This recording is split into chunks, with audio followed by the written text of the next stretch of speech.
Want to do what you want to ask for myself or anything? No questions? You know, that's a typical student behavior. But later when you start working, you really have to learn to ask questions. Can I ask? Sure. Sorry, I'm asking for you guys.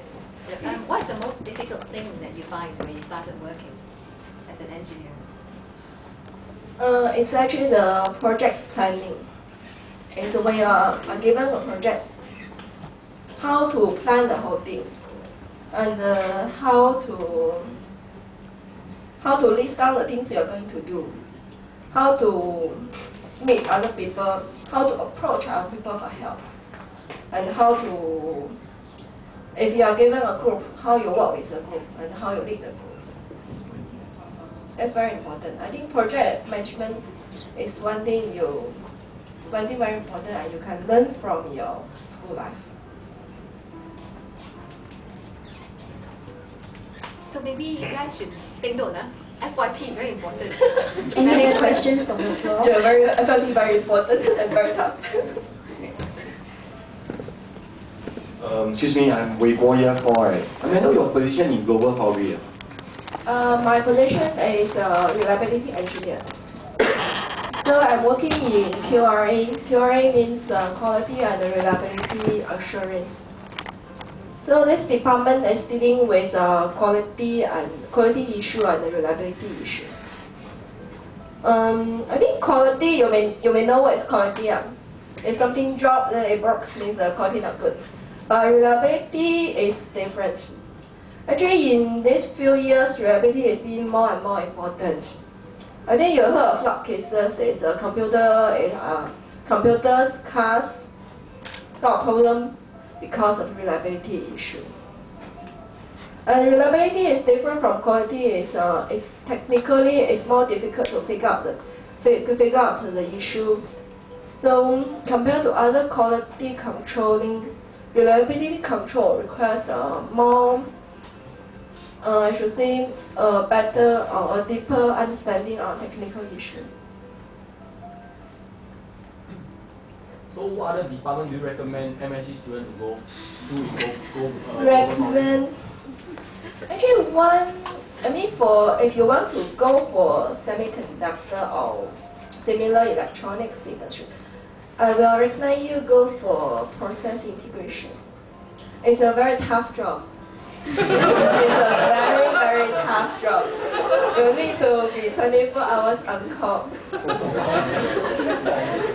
But if you have a plan to stay in one industry for long enough, then the first job I think is for you to understand how the industry is working and to grasp as much as possible the technical things you need to know.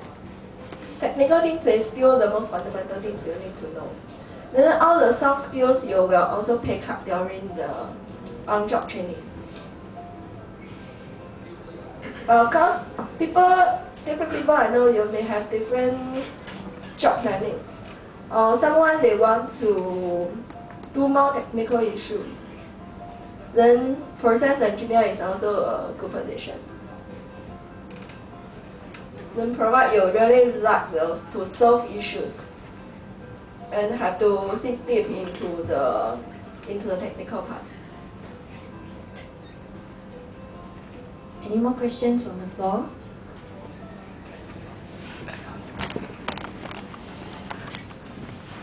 Hello, my name is Xu Hao, year 2 undergraduate student. I want to ask you that in the semiconductor industry, what is the difference between the undergraduate and the postgraduate? What is the job difference between the two graduate students? From what I see in my company, mostly postgrad students, they will go to TD, technological development, which requires deeper academic understanding because they are dealing with new things.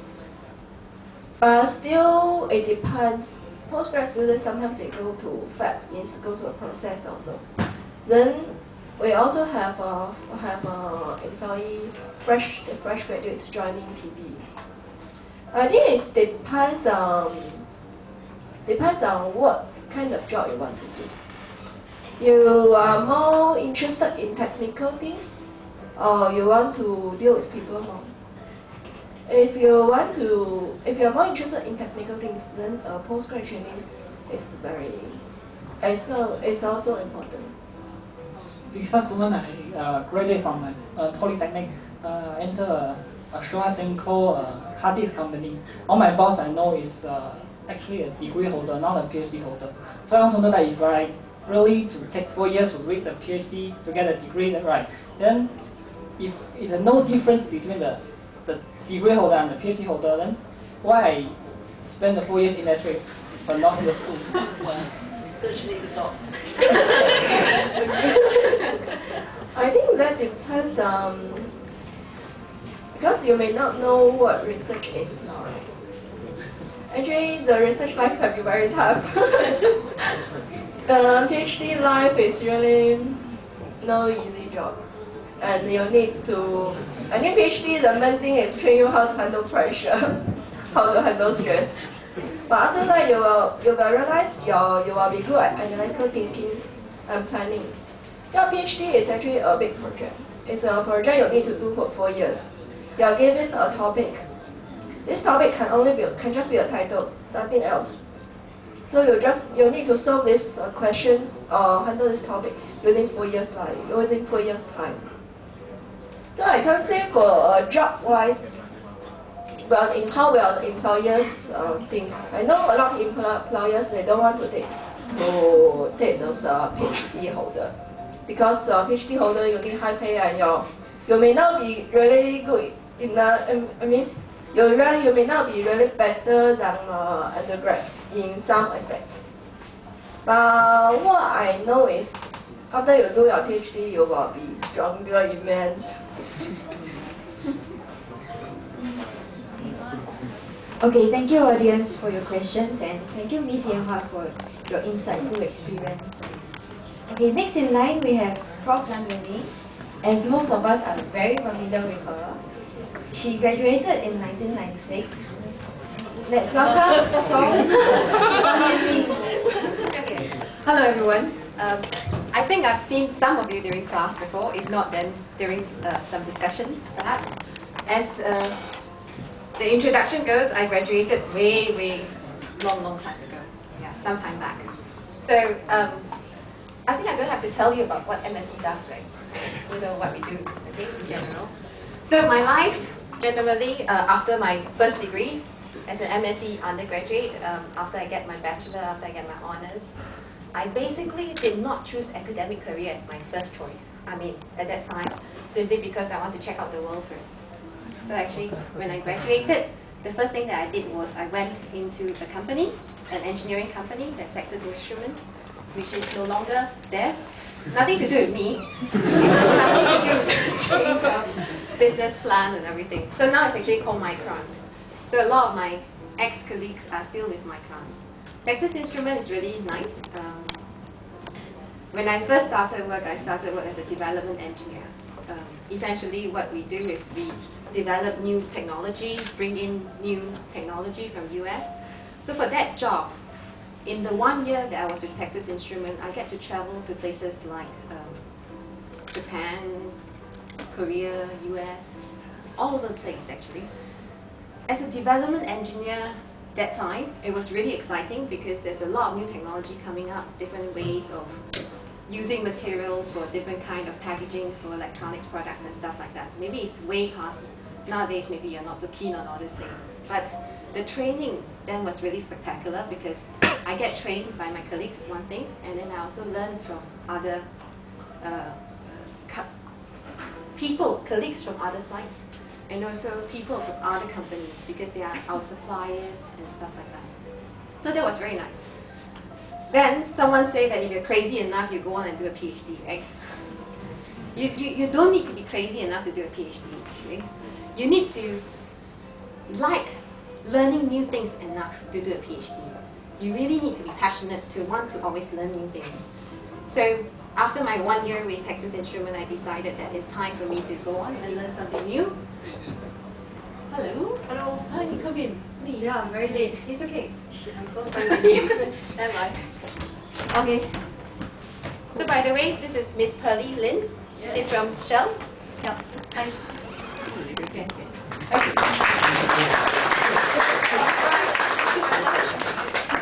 By the way, Shell is a very nice company. You have to say it.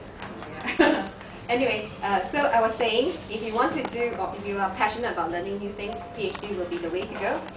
As what Yan-Hua has said, it's actually a very tough life, but you will not appreciate what you get if you don't go through some hard life, tough life, right? I mean, if things come too easily, it will not be great. Okay. So anyway, if you are keen to do research, or if you are keen to learn new things and want to go on to do a degree, PhD, eventually, of course, you can end up as a researcher in the RIs or in the companies, or you can actually end up as a lecturer like us.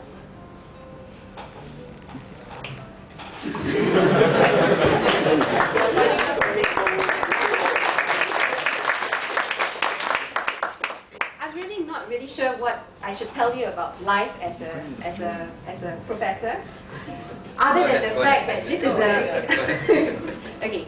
This job is one of those jobs that they pay you. Actually, I got paid, which is a good thing. They pay you to do things that you like and to learn things that you like. It's quite nice, isn't it?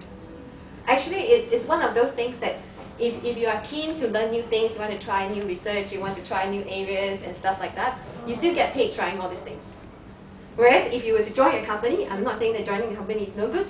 Joining a company is great, but if you join the company, you will do whatever the business that the company is in. Okay? So if you are keen to learn new things and you are keen to do research and you're keen to interact with students as well, then perhaps coming into a research career is not too bad. Tough, but a great job. Okay? So if you have any questions regarding not maths, not science, regarding the job as a professor, you can ask me. I can try and answer.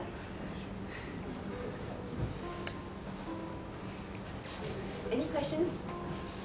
How did MSE prepare you for this job? Oh, sorry. I have to say, I'm not taught by these professors. So first I have to qualify the answers.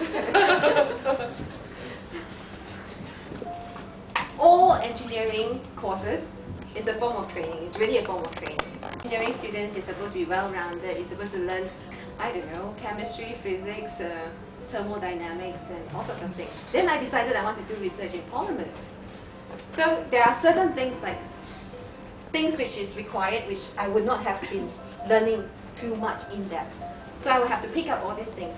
It's tough, but it's fun as well, because as you read more, you learn more, and then you realize that you actually know less. So there was this plot of a graph, which I showed recently in one of the fourth-year talks for students who are keen to do PhD. If you are a bachelor, when you graduate, you think that you know everything. And then as you do master, you know less. As you do PhD, you know even less. So as you go on in your research career, you realize that you know even less. Okay? Then you are more determined to learn more. So that's not too bad. So essentially, MSE basically prepare me. I think the right way to put this is to actually teach me a way to think. Not necessarily because of your professors, but maybe because of the students' discussions that you have, or even your discussion with your mentors, discussion with your supervisors. That helps a lot. It's not from the course structures itself, but from discussing with people, training how to learn, where to find the information. Those are really important. And how to interact with people, very important as well. It's actually one of the key criteria for success. How to talk, how to present, very important.